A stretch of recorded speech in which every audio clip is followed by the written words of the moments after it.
креатив хабты бір табыс көзіне айналдыруға бола ма? Заңдарға дұрыс қарастырылымдар керек, бағанағыдай налогообложение дұрыстау керек, сондай деңгейде жасалу керек та, бастапқы деңгейіне. Менің ата-анам жеке түсінбейді мен немен айналысатынымды. Мен ата-анам мысалы, концерт ұйымдастырады деп түсіндіреді да, мысалы. Бірақ байқаған жазушылар бағанағы неден, Құрманғазыдан, операторлар Құлсарыдан шығып жатыр. 2000-нің үстінде адам. Ол тек қана бір сеансқа келетін. Арман қадірлі, көрермен, Қозға подкастының бүгінгі қонақтары жастар, Атырау креатив хаб жобасының жетекшісі Нұрсұлтан Зиядаев және арт-менеджер Мерей Мәлікқызы. Уақыттарыңызды бөліп келгендеріңізге рахмет. Қош келдіңіздер. Енді жаңа айттық қой, Атырау креатив хаб жобасының жетекшісі Нұреге өзіңіз. Жалпы енді осы хабты ашудағы басты мақсат қандай, жалпы идея неден туындады? Содан бастайық. Тағы да сәлем. Көп рахмет осы подкастқа шақырғандарыңызға. Өте қуаныштымыз. Бана сұрағыңызға келсек, біздер жалпы креатив хабтың, әлемдегі креатив хабтардың мақсаты бұл бағанағыдай шығармашыл жастар бағанағыдай өзінің қалай өнерін, шығармашылығын дамытқысы келетін, бірге ортақ идеялас адамдарды іздеп келетін адамдарға арналған бұл қалай площадка, орын да, сол жерге келіп ол жұмыс жасай алады, шарасын өткізе алады, немесе бағанағыдай іште өтетін шаралардың ішінен бағанағыдай өзінің достары табады, мүмкін тыңдарман табар, мүмкін сол жерде дизайнер, әншіні тауып бірге коллаборация жасап, жақсы туындылар шығарады деген үмітпен ашқанбыз. Енді Атырауда ең үлкен, мысалы, креатив саласында қандай проблема бар деп сұрайды ғой. Ең үлкен проблема сол алаңдар жоқ. Олар келіп, просто уақыт өткізетін, немесе жұмыс жасайтын алаңдар аз. То же самое ғана коворкинг алаңдары аз, одан кейін сахналар аз деген сияқты. Сол проблеманы шешудің ең алғашқы қадамының осы бір Атырау креатив хаб болды. Басты сол негізгі мақсатымыз сол жастар үшін бір алаң құру болды, Бұл жоба қашан жүзеге асып басталды? Және кімнің қолдауымен? Бұл жоба осы жылдың басынан бері айтылып келатырды. То есть бізден де ұсыныс болды. Сол ұсыныстарды, осы ойымызды естіген мына Атырау облысының ішкі саясат басқармасы, солардың қолдауымен гранттар шығарылған болатын. Банағы ЦПГ деген не бар, оператор бар. Сол арқылы осы грантты алдық, ұтып алдық. Документтер тапсырып, біздер енді қоғамдық бірлестік бар, Кей Трансформ деген өзімізде. Сол арқылы ұтып алған болатынбыз. Осы қайдан бастадық біздер? Бірінші сәуірден бастап, осы алдағы қарашаға дейін жүреді. Осы гранттың жобаның уақыты, негізі қарашада аяқталады. Қарашада аяқталады негізі. Бірақ біздер ары қарата оны жалғастырмақ ойымыз бар. Бірақ ол қандай күйде, қалай болады? Әлі жоспарлап жатырмыз. Әзірге белгісіз дейсіз. Формасы өзгеруі мүмкін дейсіз. Мысалы, қалай болуы мүмкін? Қазір сіздерде Атырау креатив хабта не бар қазір? Ал енді алдағы уақытта сол қарашадан кейін қалай өзгереді? Сол екі сұраққа жауап берсеңіз. Мен бағанағы Нұрсұлтанға қойған сұрағыңыздан бастағым келіп тұр. Атырау креатив хаб жалпы Атырауға не үшін керек деген сияқты. Сол бағанағы өнердегі адамдарда бәрінде боль бар ғой, ішінде баратын жер жоқ, орта табылмайды, тағы басқа деген сияқты. Одан бөлек бізде тағы бір екінші боль бар.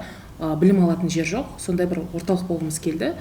Сол орталықтың как раз таки қазіргі бір жұмыстарының бірі бізде түрлі лекциялар өткізу, мастер-класстар жасау, кездесулер жасау. Жалпы осылай өзіміз жиналып отырған кезде, өзіңіз хабқа келген кезде көрдіңіз ғой, кітапхана бар. Кітапханада бізде chill зона деп атаймыз. Сол жерде адамдар отырып, әртүрлі тақырыптар талқылайды деген сияқты. Өзіміз де кейде білім алмасып отырамыз бір-бірімізбен. Сондай мақсатта негізі ашылған жер болып табылады.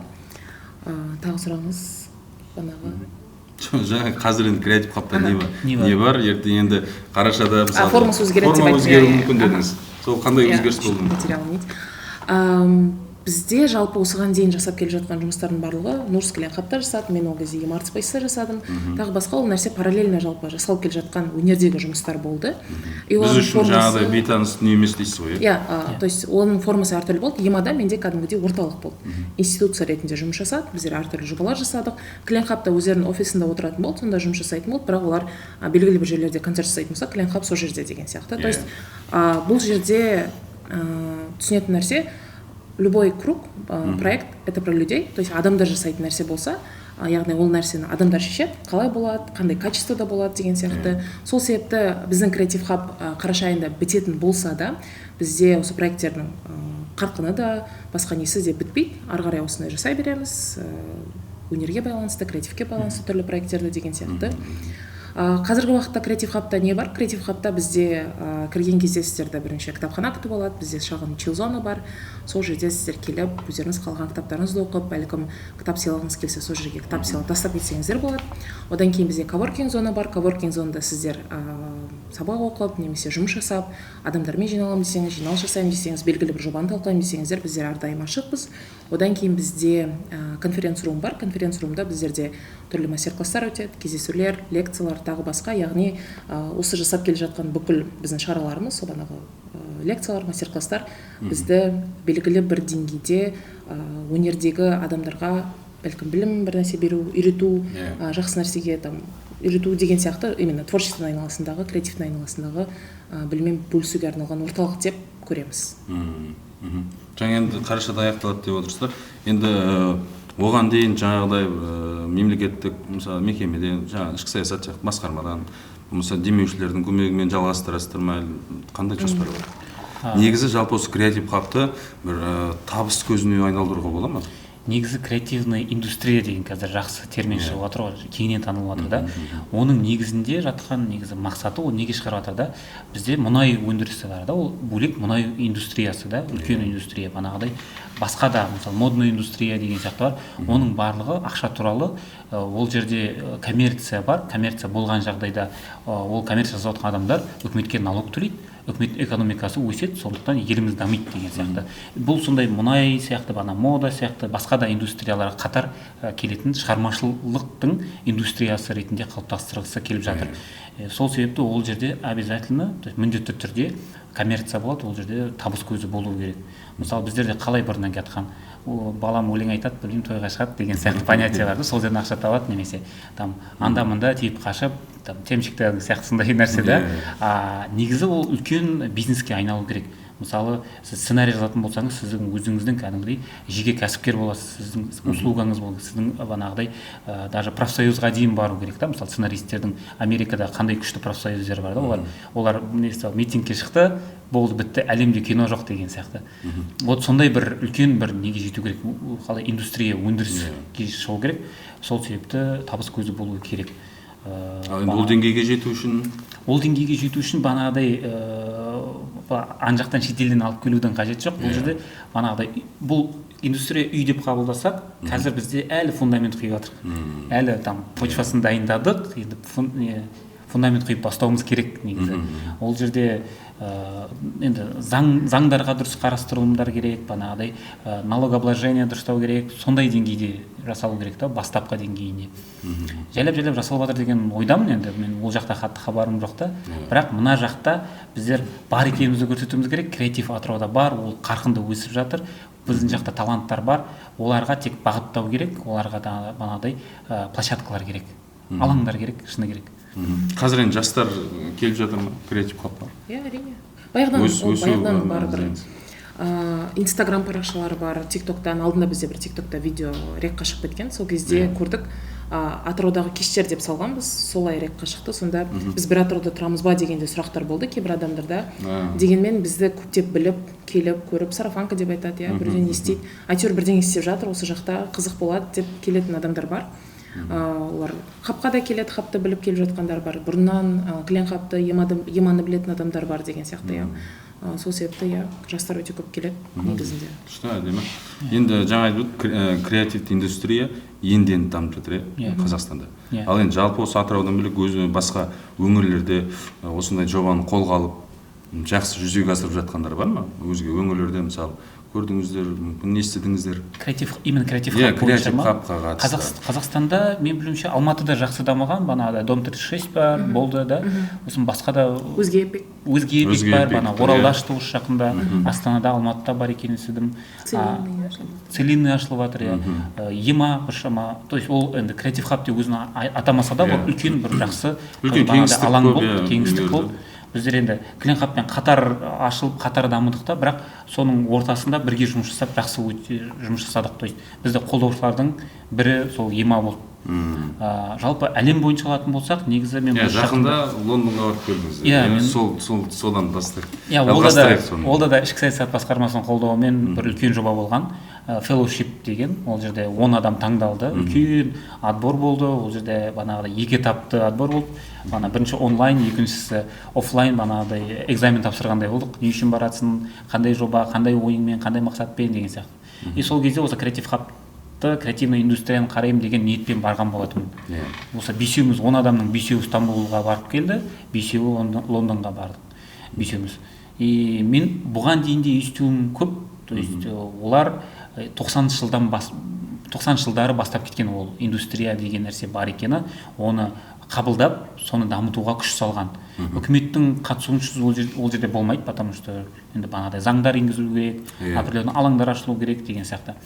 Олар сол кезде кәдімгідей үлкен ғалымдармен, Оксфордтың ғалымдарымен бірге зерттеулер жасап, қаншалықты ол рентабельно, қаншалықты ол қандай жағдайда екенін түсініп алғаннан кейін барып, сондай күшті көмектескен, бірге жасаған жұмыстары қазір үлкен неге айналды.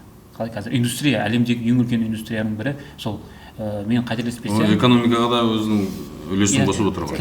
Креатив индустриясынан олардың елдің ВВП-сының 10%-ын түсіру, то есть экономиканың 10%-ын креативті индустрия құрайды, да? Иә. А Қазақстанда 1%-ге жетпейді әлі. Енді асатқанда болар, білмеймін, ол енді, ол кино, Гарри Поттер деген сияқты. Қандай әлемдік масштабтағы нәрсе.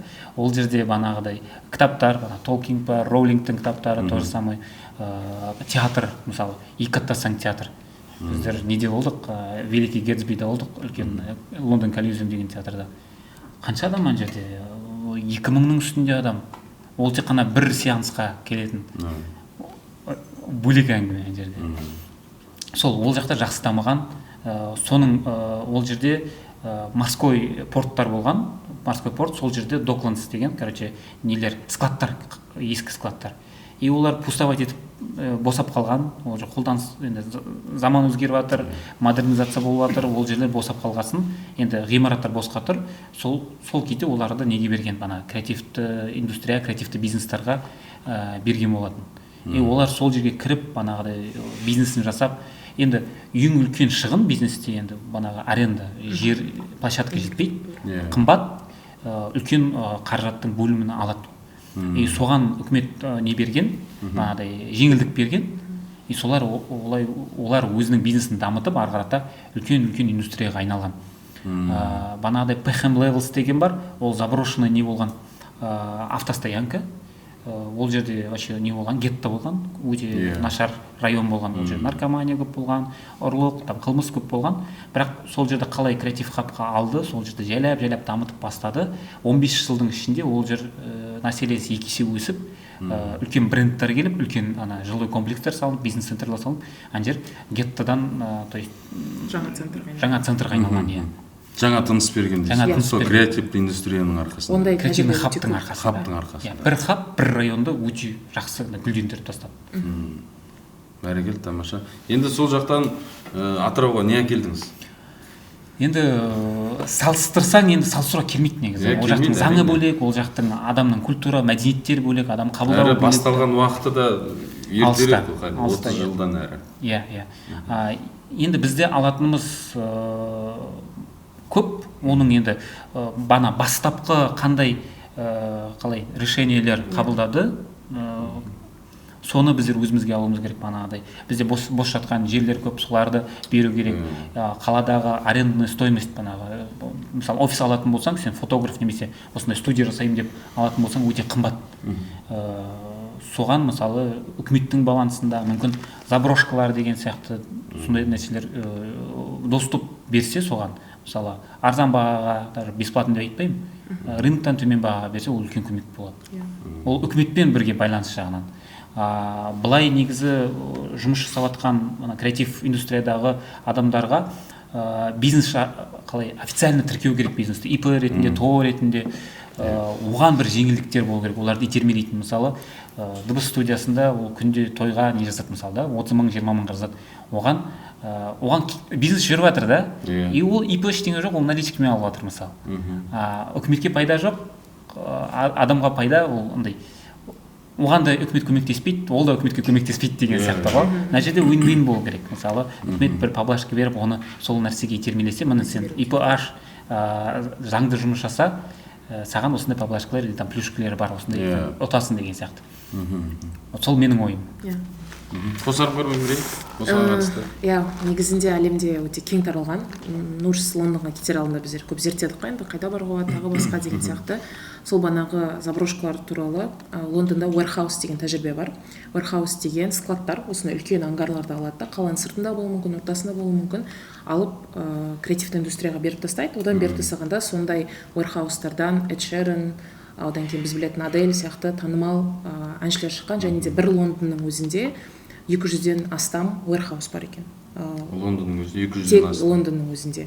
Сол себепті ондай тәжірибені біздер Қазақстанның өзінде 200 хаб жоқ та. Сол себепті сондай тәжірибелерді біздер көріп барып кеңістіктерді дұрыс қолдануға болады. Одан кейін тағы бір центрға айналған жер. Мен Тбилисиде болғанда фабрика деген орталық бар. Тбилисиде болсаңыздар міндетті түрде барыңыздар.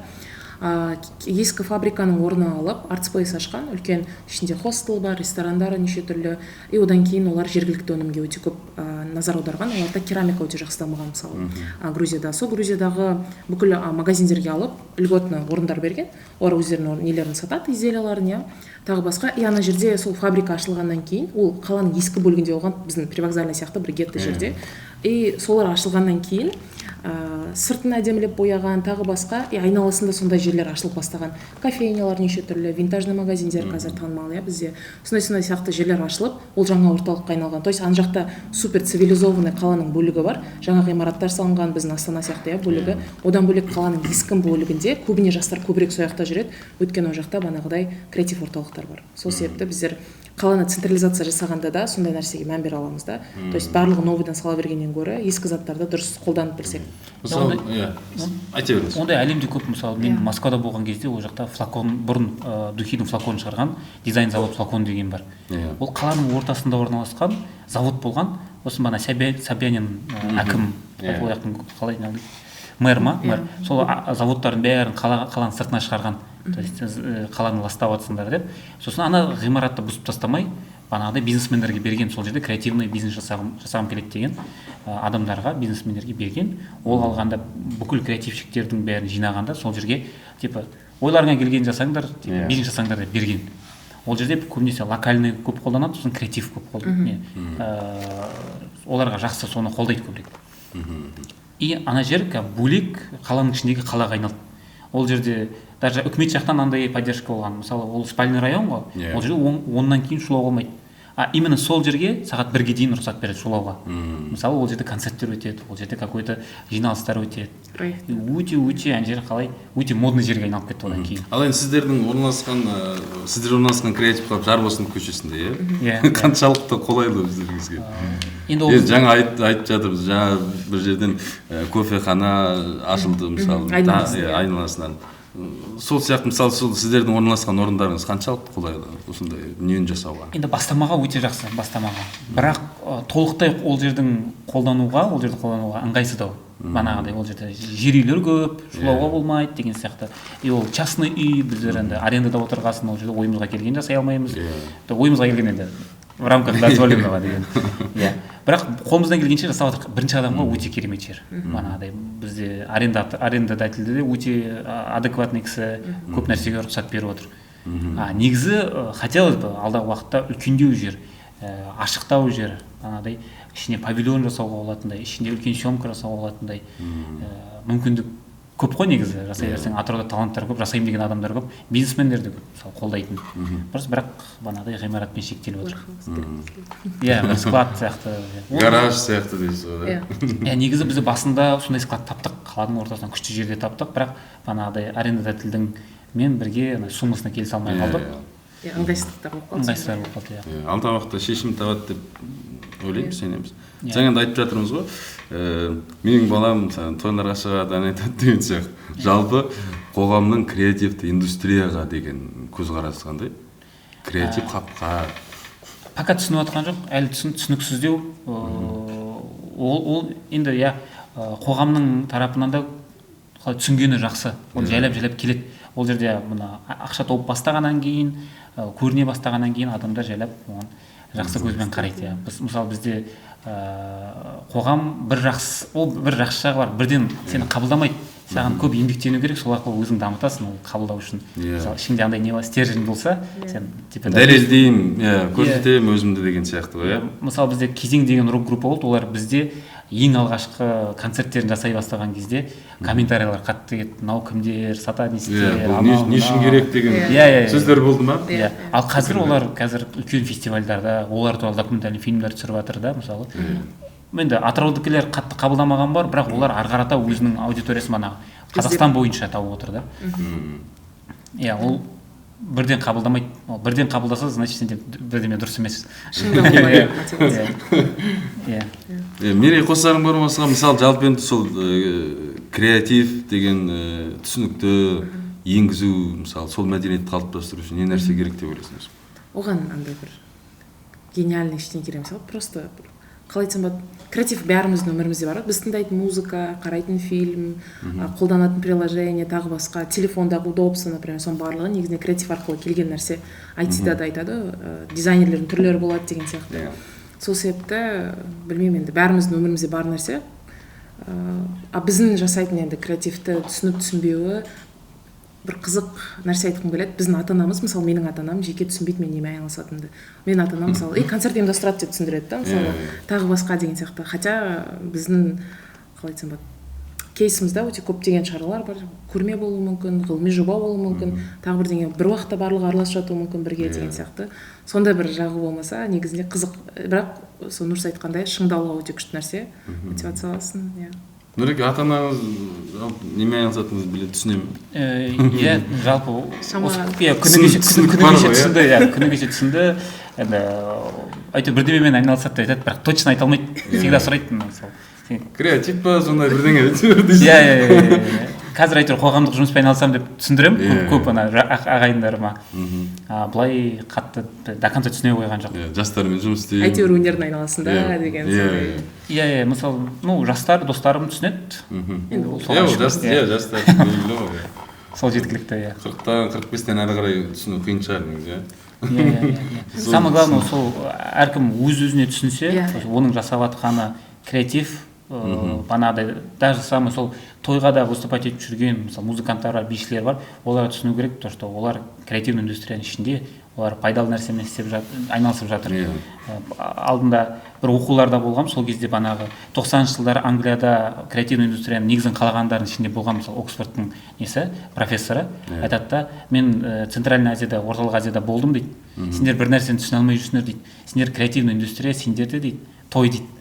Неге десеңіз, киім, сән үлгісі, ұлттық тамақ, би, ән, банағыдай жүргізуші бар, ойындар бар, барлығы бірге тоғысқан жер, вот креативный индустрия сендер тойларда дейді. Соны неге дамытпайсыңдар дейді, соны неге қолданбайсыңдар деген ой, сол кезде ойланып қалдым. Шынымен де ғой деген сияқты. Жалпы енді Атырау осы креативті индустрияны дамытуға қаншалықты әлеуетті қала деп ойлайсыздар? Бүкіл қала сияқты 100%, 200% болмаса деңгей жетеді. Бізде бір ерекшелігі көп қалаларда мүмкін бізде халықтың әл-ауқаты жақсырақ деп айта аламын да. Бізде үлкен компаниялар бар, қолдаушы, үлкен бизнесмендер бар, да, мұнайдың айналасында жасайтын адамдар бар. Олар белгілі бір уақыттан кейін мүмкін түсінгеннен кейін көпшілігі қолдайды. Олар бұл жерде ақша көп коммерция жасауға. Тоқтамау керек, жасау керек. Ал енді мәдениетті қалыптастыратындар осы креативті индустрия деген түсінікті алып келетін музыканттарымызбен ерекшеленеміз бе? Қандай талант жастар бар Атырауда? Несімен ерекшеленеді Атыраудың креативті хабы? Бізде еркіндік бар шығар, негізі, мысалы Алматы, Астанамен жиі салыстырамыз ғой, қалай қарасақ та, деген салыстыруға бәрібір де келмейді. Сонда мен байқайтыным, мысалы бізде Кезең болды, тағы да басқа біздің әртістеріміз бар, бізде бір белгілі бір деңгейде еркіндік бар шығар, егер батыс Атырау деп қарайтын болсақ. Сол шығар, мен ойыма келіп тұрған. Бізде көпсі барлық жағынан да жақсы. Ішінде бірақ атап өтері бізде енді клинхаб болып бастадық қой. Сол кезде біз музыканы алдық. Неге десеңіз, Атырауда бұрыннан бері, мысалы ескі поколенияда музыканттар, мықты фермач музыканттар бар. Мықты композиторлар шыққанда, и қазірдің өзінде де музыка мықты бізде желтоқсан бар деген сияқты басқа да көрінбей жүрген, мысалы аты шықпай жүрген әртістер өте көп. Олар өздерінің сәтін күтіп жүр да. Былай негізі бізде Өзен, Қазақстан бойынша енді музыканың индустриясын дамытқан кім ғой? Айзатулла деген жігіт, Өзен деген есімі лейблмен да. Вот сол Айзатулланың айтуынша оларға лейблға ән шығаруға ең көп заявка күтетін осы Атырау деп айтқан. Мысалы Атыраудың бөлек банағы несі бар, звучаниесі бар деп айтқан. Енді олар анализ жасайды ғой, бүкіл данный соларда. Одан бөлек біз өзіміз байқаймыз, музыкада жүргесін бізде білет не жасағанбыз, кастинг жасағанбыз, бізде Music Club деген жоба болды. Жаңа есімдерді шығару мақсатпен, мысалы жастарға мүмкіндік беру, оларға тегін ән жазып бердік та, сол кезде бізге 200-дей не келді, өтінім келді, қатысам деген. Мысалы оның өзі бір үлкен көрсеткіш қой, деңгей ол үлкен. Жалпы естейміз, білеміз, жалпы өңірдің, Атыраудың музыкаға келгенде әлеуеті зор. Ал енді басқа салалар бойынша не айтасыз? Мен байқағаным кітап жазу, әңгіме жазу өте жақсы танылып жатыр. Мен енді бұрын бала кезде, осы күнге дейін мысалы жазушы дегенде маған бір үлкен ата келетін ойыма жазып отырған үлкен әже деген сияқты. Осы жақын, осы енді 2-3 жылдықтың төңірегінде Бақытгүл Сәрімбекпен танысқанмын. Жазушымын дегенде мен таңқалдым. Сосын оның кітабын алып оқыған кезде вообще бөлек не болды. Жап-жас жазушы боламын деп. Потом Қуандық деген бір досыммен таныстым. Тоже бір Бақытгүлдің руласы, бір ауылдасы екен. Соның кітабын оқыдым. Ол үлкен не жазып жатыр. Енді Властелин колецпен қатар келетін кітап десем, артық айтпаймын. Үлкен фантастика да, фэнтези роман жазып жатыр. Ол банағыдай түркі мифологиясының негізінде жазып жатқан үлкен банағы, білмеймін, Гарри Поттер, Властелин колец немесе Игра престоловтың деңгейіндегі кітап анау. Соны оқып мен таңғалдым, осы Атырауда осындай нелер шығып жатыр, адамдар шығып жатыр. Ал енді медиа саласы қалай? Мысалы сіздерде жаңағыдай продакшн бар, креатив хабта. Жалпы олардың деңгейі, әлеуеті қалай? Алматыда көп үлкен операторлар, атыраулықтар ғой, негізі манағыдай. Енді қазір аттарын айтатын болсам, біреуді ұмытып кетіп, біреу ренжіп қалар. Негізі видеографтар мықты. Мен бір жылдары менде продакшн компания болды, продакшнмен жақсы айналыстым. Сол кезде байқағаным, Атыраудың видеографтары Атырауда бастайды, көбі тойдан бастайды. Ары қарата кинематографияға, клип түсіреді, мықты видеографтар осы Алматыға кетіп жатады. Бірақ бір феномен бұл Құлсарыдан көп шығады операторлар. Не болғанын білмеймін. Туған жерің ғой. Не болғанын білмеймін, әйтеуір Құлсарыда мықты нелер шығады, операторлар шығады. Фотографтар мықты бізде. Қазақстанда менің білуімше бір үлкен өздерінің фестивальдары бар, жыл сайын фотокухня ма? Көп алғашқы премияларды атыраулықтар алып жатқан байқаймын. Бәрекелді. Жаңа енді Құлсары деп жатырмын. Жалпы аудандармен байланыстарыңыз қалай? Ол жақта, мысалы, аудандарда креатив жастар бар ма, сіздермен байланысатын, хабарласатын, енді осы креатив хабтың ашылғанын естіп, барып көрсек дейтін секілді. Бізде бүйтіп ауданға қарамайды екенбіз, мысалы, келді жастар, сонымен жұмыс жасаймыз. Былай аралап, адам іздеп, жастар шақырып, ондай жұмыс жоқ. Қызығушылығына байланысты келеді. Бірақ кейін әңгімелесіп келіп, танысқаннан кейін біліп жатасың да, бір жақтан Құлсары тағы бірдеңе деген сияқты, содан кейін. Бірақ байқаған жазушылар банағы неден, Құрманғазыдан, операторлар Құлсарыдан шығып жатады. Белгілі бір өздерінің бөліп алған дейсің ғой, әр аудан. Әншілер көбінесе индирден жақсы нелер шығады, вокалист, әнші дегендер бар ғой. Исатай жақтан жоқ па? Мақаттан жақсы нелер шығады дейші. ММА, спортсмендер дейсің ғой. Сол индустрия, спорт индустриясы жақсы дамыған. Бәрекелді, тамаша. Енді музыка туралы айтып жатырмыз ғой, Нұреке. Қазіргі музыканы жаңағыда тағы да айтайын, менің балам тойлардан айтады деген сияқты. Сол санаттағы кісілер, мысалы, қазіргі жаңашыл музыкаларды қаншалық түсінеді? Менің байқағаным банағыдай ол тойда өлең айтады немесе концертте өлең айтады деп пес? Мысалы, мен түсінікті қылып айтайын, мысалы, менің атам, менің әке-шешем үшін Шәмшінің,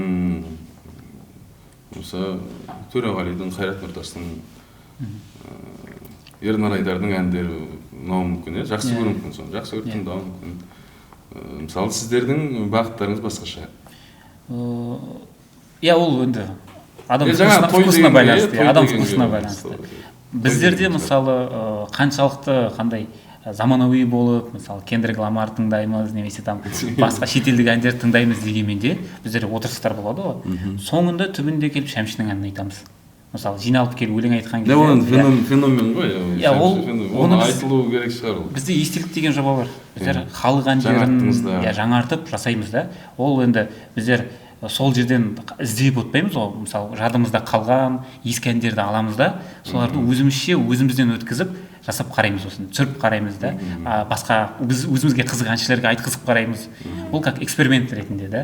Біздер үлкен опрос жасаған болатынбыз, как ғылыми жоба ретінде алған болатынбыз. Енді қазір 2-ші жылға жалғасып жатыр. Жалпы халық әндерінің біздің қазақ адамдардың миына қалай әсер етеді жалпы. Ол қандай деңгейде деген сияқты. Сол 1-ші жылдың итогымен көбі, даже бәрі деп айтсам болады, кішкентай кезінде тыңдаған, барлығының есінде бар, сөздерін бүйтіп күн сайын тыңдап жүрмесе де жатқа біледі, әуендете алады адамдар. Бірақ өсе келе оны тоқтатқан, ары қарата тыңдамаған. Ол значит бізде ары қарата дамытатын іс-қимылдар жасалмаған, жаңағыдай әндер көп айтылмаған, жастарға таратылмаған деген сияқты. Бірақ негізі біздің Атыраудың жастары қазақ әндерін тыңдайды. Просто мойындағысы келмейтін бар, бірақ по-любому Қайрат Нұртастың несін біледі, текстарын жатқа біледі. Енді олар жастайынан тыңдай өскен, мысалы, тойға барғанда барлық адам біледі ғой, мысалы. Қайрат Нұртастың әндері. Біз тағы бір сұрақ қояды, біз мына жаңашылдыққа ұмтыламыз деп, өзіміздің әуелгі тамырымыздан, негізімізден ажырап кетуіміз мүмкін бе? Андай бір сөз бар ғой, все новое, забытое старое деген. Мен соған бір сенем. Қай бір циклды алсақ та, солай сияқты. Формасы өзгерген. Формасы өзгеруі мүмкін, восприятие, вкус, тағы бірдеңе өзгеруі мүмкін, бірақ бәрібір ұмытып кету мүмкін емес қой тарихты. Тарихыңды білмесең, болашағыңды біле алмайсың деп айтады ғой. Сол себепті мен ойымша, керісінше жаңа нәрсе, мен мысалы жаңа бір нәрсе үйреніп бастасам, көріп бастасам, мен көбіне тарихтан іздеуге тырысам. Өйткені белгілі бір тәжірибелер, уже опыттар болған болуы мүмкін да сондай. Сол себепті меніңше, наоборот, новый нәрсе бізге бұрынғы нәрсені еске түсіруге күшті мүмкіндік сияқты да, керісінше. Мен білмеймін. Жаңашылдықтан қорықпау керек, негізі жаңашылдыққа ашық болу керек, бірақ бағанағыдай тарихты да ұмытпау керек. Ол енді уақытымен келе түсінеді. Айтады бір терме тыңдайтын жасқа келіппін деген сияқты. Мәшһүр терме қосып қойды деген сияқты. Ол сұрайды іштен. Ол енді бір жағынан тәрбиеге байланысты олар, ата-анаңнан көргенің, ата-әжені көргенің, мүмкін соған байланысты олар. Былай негізі жаңашылдықтан қашудың қажеті жоқ. Жаңашылдық керек. Оны просто өзіміздің қазақи фильтрдан өткізіп, өзімізге бейімдеп алуымыз керек та. Мен ойымша, либо сен қалып қоясың, ана қабылдамай барлығы жүріп отырады. Әлемге мысалы Google, ChatGPT барлығы келіп отыр, сен қабылдамай отыра алмайсың. Ол да жаңашылдық қой, мысалы, былай қарасаң. Бірақ сен оны қабылдап қолдансаң, сен белгілі бір нәрсе саған жеңілденеді, жақсарады, өміріңді жақсартуға келетін нәрселер деп ойлаймын жаңашылдық. Сол себепті ойымша. Жаңашылдыққа қорықпау керек дейсің. Қорықпау керек, ашық болу керек, бірақ тарихты ұмытпау керек. Ол ұмыта алмайсың. Просто түбінде бала кездегі мүмкін әр ата-ана өзіне мақсат қою керек болар балаларына. Мысалы бағанағыдай халық әндерін тыңдату керек, тойларға алып жүру керек деген сияқты. Бағанағыдай тамырды үзбеу керек. Клинхаб құрылғаннан бері есте қалатын ең жақсы жобаларыңыз қайсысын айтар едіңіздер? Клинхабтың өзі бөлек әдемі жоба дейсіз ғой. Әдемі жоба деп ойлаймын. Сол Клинхаб жүзеге асырған қандай дүние бар, мысалы, осын ерекше деп айтар едік деген. Біздер енді Клинхабқа жиналған кезде әртүрлі ортадан келдік. Мысалы біздер бұрыннан бірге жүрген балдар емеспіз. Мысалы бағанағы кімдер ер-сұлтандардың өздерінің бөлек ашқан жобалары болды. Менің де өзімді ашқан бөлек бір қауымдастық, бағанағыдай ұйымдар болды. Бірақ олар енді шашылып, жиналып сөйтіп жүрдік те, сол опытпен келіп Клинхабты құрған болатынбыз. Сол бағанағы өткен шақта жасаған қателіктерді қайталамай, өзіміздің жинаған опытпен осы Клинхаб жасадық. Сол кездегі өзімізге дұрыс қоя алған сұрақтардың арқасында күшті шаралар жасадық. Оның бірі Клинкавер деген жоба. Біздер енді өзіміздің ішіміздегі сұраныстан жасалған нәрсе. Бізде концерттер аз болады, фестивальдар мүлдем болмайды, сахналар жоқ та. Біздер алдық та соны өзіміз жасайық деп, не жасадық, қалай? Кім бар өлең айтатын деп. Инстаграмға шығардық, адамдар заявкаларын тастады. Біздер сахна іздедік, қалада Жылгородоктан жалғыз түйір сахна бар екен, дайын тұрған.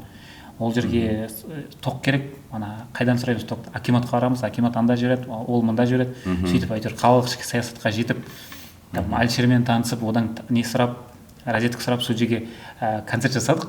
Әлішерге рахмет. Әлішерге рахмет, бүгін туған күні. Сосын соның арқасында мысалы басында 100 адам жиналды, 200 адам жиналды, уже 300 адам жиналып бастаған кезде уже басқа үкіметте көңіл бөле бастады, ана жердің администрациясы көңіл бөліп бастады. Келесі концертімізге уже бағанағы столдарды краскілеп қойған, жапырақтарды тазалап қойған да. Сосын ол бағанағыдай басқа ұйымдармен бірлесіп 2000 адамға шейін жиналдық. Уже полиция қозғалып бастады, типа митинг болып жатыр ма, не болып жатыр деп. Тыныштықты күзетуге келді. Уже біздер полицияға хабарласуға қалай мәжбүр болдық та, біздер шара өткізейін деп жатырмық. Адам көп жинауы мүмкін, еште қарап қоярсыздар деген сияқты. Уже сондай деңгейге де жеттік та, бір үлкен әдемі жоба болды. Соның арқасында бағанағыдай кезең сияқты басқа да әншілер өзін көре алды сол жерде. Мысалы мен ән айта аламын ба, ән айту мен ары қарата өзімді өмірімді жалғастыра аламын ба деген сияқты. Екінші жобамыз естелік сол. Жүректен туған бағанағыдай бір отырыста отырып халық әндерін айтып отырып, Шәпшінің мысалы жайық туралы әндерді айтып отырып, неге осыны жоба қылмасқа, неге осыны шығармасқа деп жасаған жобамыз. Ол негізі сәтті жоба болды. Сол ескі шығарма болғанмен әлде тыңдалатын, сол күйінде де тыңдалатын туындылар ғой. Бірақ соған сіздер өзгеше өң бердіңіздер. Екінші бір өмір сыйлағандай болды. Тағы да. Мысалы қазіргі жаңа өңдеуіміздегі әндер, мысалы Биг FM-де, радиода жақсы ротация жүріп жатыр. Тыңдайды, YouTube-та бар, тыңдайды. Біздер осы күні кеше Эйр Астанамен серіктес болып, Эйр Астананың бортына қойдық. Мысалы Эйр Астана кіріп, тыңдайтын мүмкіндік бар сөйтіп. Енді қазір тоқтап тұр, бірақ қазаннан бастап қайта жалғасады. Қазір 3-ші маусымын түсіріп келдік. Халық әндерімен 5 халық әні. Ол жерде жылдан жылға более танымал әншілермен жұмыс жасап келатырмыз. Бірнеше композитордан уже не алдық, признание, қолдау батасын алдық, күш жасап жатырсыздар, жасай беріңдер деген. Осы естелік жобасында тек атыраулық өнерпаздар емес, жоқ, бірінші маусымның талабы сондай болды. Бірінші маусымда атыраулықтар болды. Атырау жайлы, оның ішінде жайық туралы әндер, тек қана атыраулық әншілер, съемочный команда атыраудікі болды, полный, сол есет түсірді бірінші сезонда. Сол сөйтіп өткен шара болды. Уже екінші сезоннан бастап біз Қазақстанның аумағын қамтимыз деген мақсат қойып, әртүрлі жақтан қабылдаймыз. Бірақ оның ішіндегі бір мақсаттардың бірі Атыраудың жаңа артистерін, аты шықпаған артистерді сол жаққа енгізу. Мысалы, танымал қазақстандық артиспен бірге Атыраудың танымал емес әншісін бірге бір жобада істеу. Қалай тоғыстыру. Сондай. Бәрекелді. Кілең қапта басқа қандай жалпы осы Атыраудың сұранысы қандай, мысалы, әнге сұраныс жақсы ма? Сіздер осы поэзия кештерін өткізіп жүрдіңіздер, ұйымдастырып. Біздер мысалы ән мен поэзияны қосып, осы бізде Райымбек Кәден деген театр актері және Кілең қаптың мүшесі, әнші, соның идеясымен сондай бір үлкен не жасаған болатынбыз. Поэзиялық кеш Атырау жастар фестивалінің аясында. Сол кезде қызық опыт болды. Мен өзім ондайға қатысып көрген жоқ. Мүмкін басқа қалаларда, әлемде бар болар. Музыкамен, мысалы, поэзияны қосып, мысалы, ол жерде жанды музыкамен бірге. Әдемі кеш өтті. Одан кейін ол ары қарата жайық корп деген ұйымға ұласты. Мысалы, Мерей ол туралы жақсы біледі. Ол сұранысқа ие болып. Сұрақтар деген кеш өткізгенбіз Махамбет драма театрында. Солай жайық корп деген осындай бір кештерден шыққан әдемі топ жиналды. Ол жерде Махамбет драма театрының актерлері, актрисалары, барлығы жиналып күшті бірінші концертін берді. Одан кейін алдында жастар фест аясында поэзия кеші өтті. Сондай үлкен кіші шараларды ұйымдастырып жүрдік. Біз ашылу салтанатында да Атырау креатив хабтың қоныс той форматында концерт өткізгенбіз. Ол да халыққа өте қатты ұнады. Осы жастар фестті өткізуде де сіздердің үлестеріңіз көп болды. Біз әлеуметтік желіден өзіміз барып та, мысалы түсірілімге барып та көреміз ғой. қалай жалпы ол Атырау жастар фест қай деңгейде өтті, жастардың олда да банағы іштегі деңгейі қалай екен? Іштегі боль, іштегі қалай сұраныс қой. Басқа қалаларда фестиваль өтіп жатады, ою фестиваль, биофест деген сияқты өтіп жатады да. Бізде ондай жоқ. Біз енді мақсат клиент-хабты қойған кезде мақсат қойдық, біз фестиваль жасаймыз деген сияқты. И сол кезде өтіп бара жатырып акиматтың алдында концерт болып жатыр екен. Сосын айтамыз, не болып жатыр? Жастар күні тойланып жатыр дейді. Жан-жағымызға қараймыз сондай. Фестиваль деңгейі емес, сосын солай сұрақтар туындап, неге фестиваль жоқ деген сияқты, осыны фестиваль қылайық деген ұсыныспен бардық. Сол кезде как раз біздер енді қоғамдық бірлестік енді ғана ашып бастап жаттық. Сосын айтады, ол осындай госсоцзаказбен шығатын осындай дүние сондай. Қаласаңдар қатысып ұтып көрулеріңе болады деген сияқты.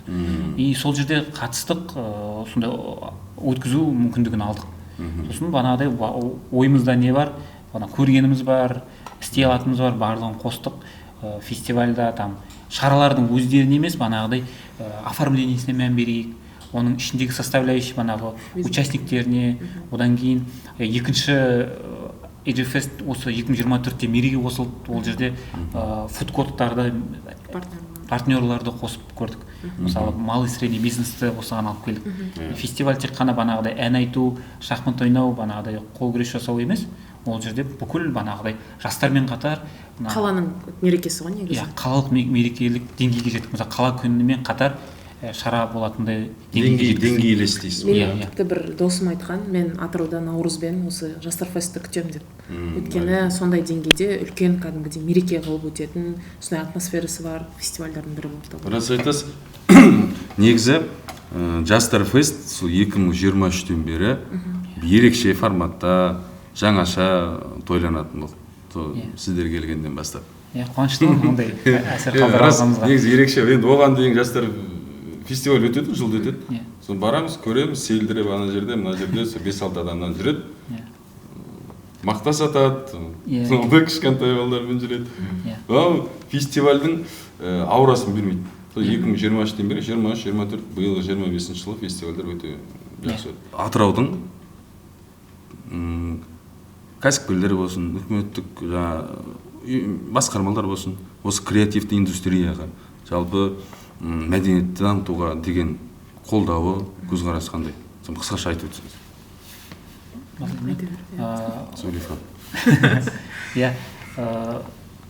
Енді малый средний бизнесмендер енді қызығушылық танытып жатыр, себебі ол туралы біз енді айтып бастап жатырмыз. Негізі үкімет тарапынан өте қолдау көп. Үкімет тарапынан исполнитель дейді, жасаушылар тапшы. Если банағыдай жастар болса креативті, мен жоба жасағым келеді десе, қиналмай әкімшілікке барып өзінің ұсыныстарын айтса болады. Ол дәл сол жылы қолдамаса да келесі жылы қолдайды. Себебі оған ақша бөлінеді. Себебі оған қазірдің өзінде креативті индустрияға назар қатты аударылып жатыр. Ол жерге гранттар бөлінеді, лоттар шығады деген сияқты осындай шаралар жасауға. Ол жер жаңа, молодая кровь дейді, новая кровь талап етеді олар. Жаңа серпін, жаңаша ой керек қой оларға. Ол жақтан қолдау көп. Бизнестан енді ғана келіп жатыр. Айтарым, әр креативный индустрияда мын деп санайтын кәсіпкер болсын, жас болсын, ол өзін монетизацияға ұмтылу керек, коммерцияға шығу керек. Мысалы, өзінің услугасына былай жайбарақат қарамай, шабашка сияқты или там ақша табам деп, мысалы да. Оның барлығына пайда көруге болады, бірақ соны енді ақшаны алдыңғы орын қоймай, басты орын қоймай, негізі қоғамға пайдам тисе деген. Қоғамға пайдам тисе, ол қоғамға ұзақ пайда тигізу үшін оған қаражат керек, ол өмір сүру керек деген сияқты. Ол тек қана қоғамға пайда деп ойлап жүре беретін болса, ол 1 жыл жүреді, 2 жыл жүреді, 3 жыл жүреді, ол потом өшіп қалады. Бана Нұрсұлтан айтып өткендей, осы 2 жылдықтың ішінде креативті индустриямен партнерлық, одан кейін бизнестардың жұмысы етене жақсарып жатыр, кәдімгідей. Оны өзімізде сезіп жатырмыз. Біздер мысалы шетелдік немесе қазақстандық түрлі фестивальдерді көрген кезде байқаймыз ғой, әртүрлі бизнестер, рестораторлар, тағы басқалар жұмыс жасап жатады. Осы жылы енді ол креатив бизнестарға керек екені кәдімгідей қатты сезілді да. Мысалы шатерлар қояды, тағы бірдеңе ойындар ойнатады. Бұрын мысалы жай ғана сіз айтқандай мақта сатып тұратын, ал қазір өздерінің қастарына мысалы осы жылы диджей қойып жатыр да, мысалы қызықтырады адамдарды, түрлі акциялар жасайды, инстаграмдарына бір қызықты форматта ойындар өткізеді деген сияқты, иә. Сол себепті креативті индустриямен бизнес қазір өте күшті қарым-қатынаста. Бәрекелді, әлі де жалғаса берсін. Жұмыстарыңызға сәттілік, келгендеріңе көп рахмет. Сіздердің енді жаңа бір дүниені ойластырып, жаңа бір креативті идеяны жүзеге асыратын уақыттарыңызды біз алып қойған шығармыз, азғантай. Келгендеріңізге көп рахмет, жұмыстарыңызға сәттілік, әдемі жобаларыңыз жүзеге аса берсін. Қоғамның қозғаушы күші жастар дейді. Бүгін біз сол креатив жастармен, жаңаша ойлайтын жастармен сұхбат құрдық. Келесі кездескенше аман болыңыздар.